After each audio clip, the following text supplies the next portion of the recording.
Welcome back ಸ್ನೇಹಿತರೆ. ನಾನಿವತ್ತು ಸೈಕಾಲಜಿಯನ್ನು ನಿಮ್ಮ ಮುಂದೆ ತರ್ತಾ ಇದ್ದೇನೆ. ಈ ವಿಡಿಯೋದಲ್ಲಿ ಸೈಕಾಲಜಿಯ ಕಂಪ್ಲೀಟ್ ಒಂದು ವರ್ಷದ ಪ್ರಶ್ನೆ ಪತ್ರಿಕೆಯನ್ನು ನಿಮ್ಮ ಮುಂದೆ ಇಡ್ತಾ ಇದ್ದೀನಿ ಸ್ನೇಹಿತರೆ. ಇದು ಯಾರಿಗೆಲ್ಲ ಅನುಕೂಲ ಆಗುತ್ತೆ ಅಂದರೆ ನಿಮ್ಮೆಲ್ಲರಿಗೂ ಗೊತ್ತಿರುವಂತೆ PSTR ಇರ್ಬೋದು, GPSTR ಇರ್ಬೋದು, HSTR ಇರಬಹುದು, ಅಥವಾ ಸೈಕಾಲಜಿಯ ಬಗ್ಗೆ ಇಂಟ್ರೆಸ್ಟ್ ಇರೋ ಎಲ್ಲರಿಗೂ ಕೂಡ ಇದು ಇಂಪಾರ್ಟೆಂಟ್ ಆಗುವಂಥದ್ದು ಸ್ನೇಹಿತರೆ. ಇನ್ನೊಂದು ವಿಚಾರ, PSTR, GPSTR, HSTRಗೆ ಬೇಕಾದ PDF-ಗಳು ನಮ್ಮಲ್ಲಿ ಅವೈಲಬಲ್ ಇರುವಂಥದ್ದು ಸ್ನೇಹಿತರೆ. PSTRಗೆ ಏನೆಲ್ಲ PDF ನಮ್ಮಲ್ಲಿ ಇದೆ ಅಂದರೆ, PSTRಗೆ ರಿಲೇಟೆಡ್ ಕಂಪ್ಯೂಟರ್ ಕನ್ನಡ ಮತ್ತು ಸೈನ್ಸ್ಗೆ ಸಂಬಂಧಪಟ್ಟಂಥ PDF-ಗಳು ಇರುವಂಥದ್ದು. ಇನ್ನು GPSTRಗೆ ಬಂದರೆ ಯಾವುದೆಲ್ಲ ಇದೆ ಅಂದರೆ, ಸೋಷಿಯಲ್ ಸೈನ್ಸ್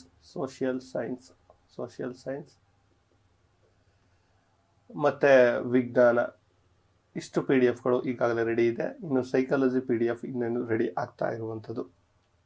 ಸರ್ PDF ಹೇಗಿದೆ ಅಂದರೆ, ಈ ಲುಕ್ಕನ್ನು ನೋಡಿ, ಇಷ್ಟು PDF-ಗಳು ಈಗಿರುವಂಥದ್ದು ನೋಡಿ. ಈ PDF-ಗಳನ್ನು ನೋಡಿ. ಈ PDF-ಗಳು ಬೇಕಾದಲ್ಲಿ ನೀವು ಈ ನಂಬರ್ಗೆ 9945005138 9945005138ಗೆ ಫೋನ್ಪೇ ಅಥವಾ ಗೂಗಲ್ ಪೇ ಮೂಲಕ ಪೇ ಮಾಡಿ ಒಂದು ಸ್ಕ್ರೀನ್ಶಾಟನ್ನು ಕಳಿಸಿದ್ದೆ ಆದರೆ ನಾವು ನಿಮಗೆ PDF-ಅನ್ನು ಕಳಿಸ್ಕೊಡ್ತೀವಿ. ಓಕೆ ಹಾಗಾದರೆ ನಮ್ಮ ಕ್ಲಾಸನ್ನು ಶುರು ಮಾಡೋಣ. ಮಗುವಿನ ವಿಕಾಸಕ್ಕೆ ಕಾರಣ ಏನು? ವಯಸ್ಸು ಮತ್ತು ಅನುಭವನ ಅಲ್ಲ. ವಯಸ್ಸು ಮತ್ತು ಪಕ್ವತೆ ಅಲ್ಲ. ಪಕ್ವತೆ ಮತ್ತು ಕಲಿಯುವ ಅನುಭವ. ಕಲಿಯುವ ಅನುಭವ. ಪಕ್ವತೆ ಮತ್ತು ಕಲಿಯುವ ಅನುಭವ ಮಗುವಿನ ವಿಕಾಸಕ್ಕೆ ಕಾರಣವಾಗುವಂಥದ್ದು. ಶಿರಪಾದ ವಿಕಾಸ ತತ್ವ ಎಂದರೆ ವಿಕಾಸವು ಕೇಂದ್ರ ಭಾಗದಿಂದ ಹೊರಗೆ ನಡೆಯುವುದು ಅಲ್ಲ. ವಿಕಾಸವು ತಲೆಯ ಕಡೆಯಿಂದ ಕಾಲಿನ ಬೆರಳಿನ ಕಡೆ ಸಾಗುವಂಥದ್ದು ಹೌದು. ವಿಕಾಸವು ಎಲ್ಲ ದಿಕ್ಕಿನಿಂದ ಆಗುವಂಥದ್ದಲ್ಲ. ವಿಕಾಸವು ದೇಹದ ಎಲ್ಲ ಭಾಗಗಳಿಗೆ ಹರಡುತ್ತದೆ ಆಗಿರ್ಬೋದು, ಬಟ್ ಆದರೆ ಅಕ್ಯುರೇಟ್ ಆನ್ಸರ್ ಬಂದು ವಿಕಾಸವು ತಲೆಯ ಕಡೆಯಿಂದ ಕಾಲಿನ ಬೆರಳುಗಳ ಸಾಗುತ್ತದೆ.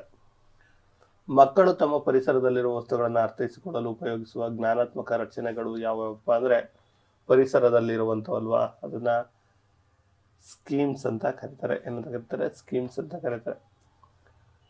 ವ್ಯಕ್ತಿಯ ಬುದ್ಧಿಶಕ್ತಿಯು ಈ ಕೆಳಗಿನ ಅಂಶದ ಪರಿಣಾಮವಾಗಿದೆ ಅಂದ್ರೆ, ಬುದ್ಧಿಶಕ್ತಿ ಯಾವುದರ ಪರಿಣಾಮವಾಗಿದೆ ಅಂದ್ರೆ, ಅನುವಂಶೀಯತೆ ಪಕ್ಕ ರೈಟ್, ಪರಿಸರ ರೈಟ್.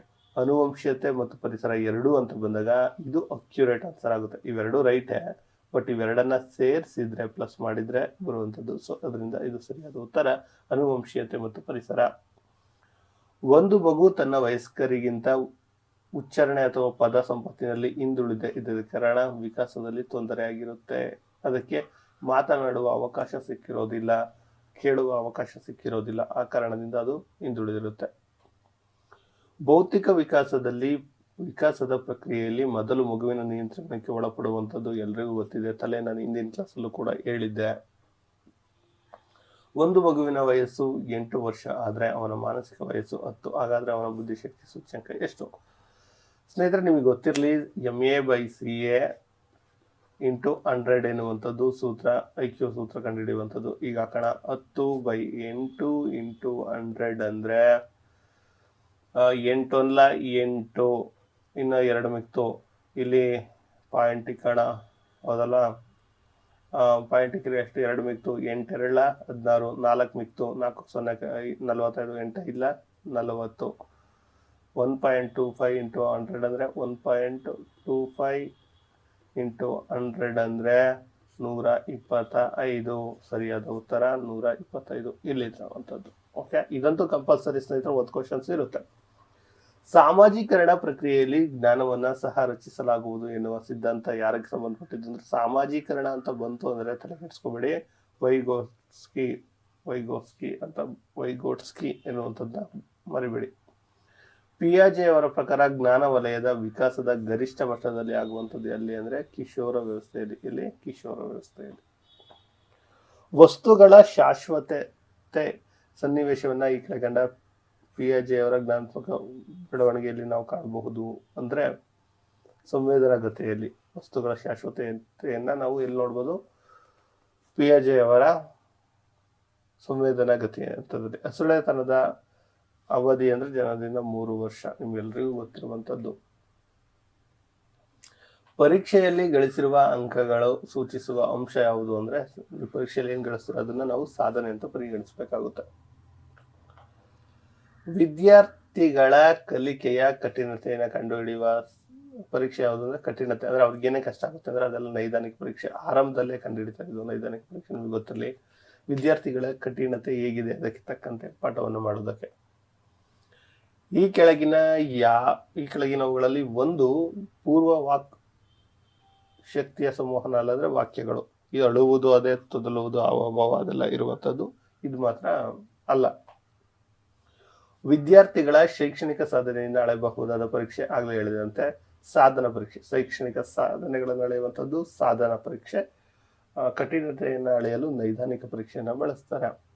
ವಿಶ್ವ ಆರೋಗ್ಯ ಸಂಘಟನೆ 1980 ಪ್ರಕಾರ ಅಶಕ್ತ ಎಂದರೆ ಏನು? ಇದನ್ನು ತುಂಬಾ ಇಂಪಾರ್ಟೆಂಟ್, ಇದು ತುಂಬಾ ಸರಿ ಕೇಳಿದ್ದಾರೆ. ದೇಹದ ರಚನೆ ಮತ್ತು ಕಾರ್ಯಗಳಲ್ಲಿ ಅಸಾಧಾರಣತೆ ಇರುವವನ್ನ ಅಶಕ್ತ ಅಂತ WHO 1980 ಪ್ರಕಾರ. ಮಂದಗಾಮಿಯಾಗಿ ಕಲಿಯುವವರು ಅಂದ್ರೆ 70ರಿಂದ 90 ಇರಬೇಕು ಅಂತವರನ್ನ ಬುದ್ಧಿಸೂಚಕವನ್ನು ನಾವು ಮಂದಗಾಮಿಗಳು ಅಂತ ಹೇಳ್ತೀವಿ. ಡಿಸ್ಲೆಕ್ಸಿಯಾ ಅಂದ್ರೆ ಏನಪ್ಪಾ ಅಂದ್ರೆ ಲೆಕ್ಸಿಯಾ ಅಂದ್ರೆ ವಚನ ಅಸ್ಪಷ್ಟತೆ, ಮಾತುಗಾರಿಕೆಯಲ್ಲಿ ಅಸ್ಪಷ್ಟತೆ ಇರುವಂತದ್ದು. ಸೃಜನಶೀಲತೆಯ ಕೊನೆಯ ಹಂತ ಯಾವುದು ಅಂದ್ರೆ ತಾಳೆ ನೋಡುವುದು ಆಗುತ್ತೆ, ಅದ್ರ ಜೊತೆಗೆ ಪರಿಶೀಲನೆಯೂ ಆಗುತ್ತೆ. ಇದಕ್ಕೆ 2 ಕೂಡ ಆನ್ಸರ್ ಆಗುವಂಥದ್ದು, 2+4 ಆಗುವಂಥದ್ದು. ಮಕ್ಕಳು ಸಾಮಾನ್ಯ ವರ್ತನೆಗಳಿಗಿಂತ ಭಿನ್ನವಾಗಿ ಸಾಮಾಜಿಕ ಅನಪೇಕ್ಷಿತ ರೀತಿಯಲ್ಲಿ ವರ್ತಿಸಿದಾಗ ಅವರನ್ನ ಅಪರಾಧಿಗಳು ಅನ್ನಲಾಗುತ್ತೆ.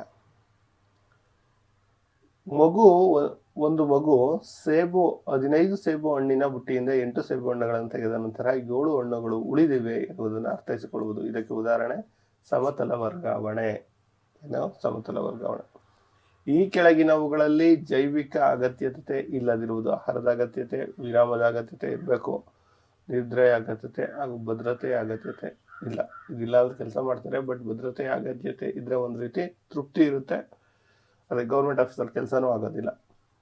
ಕ್ರಿಯಾಜನ್ಯ ವರ್ತನೆಯನ್ನು ಧನಾತ್ಮಕ ಪ್ರಚೋದನೆಯ ಮೂಲಕ ದೃಢಗೊಳಿಸಬಹುದಾದ ಆದರೆ ಋಣಾತ್ಮಕ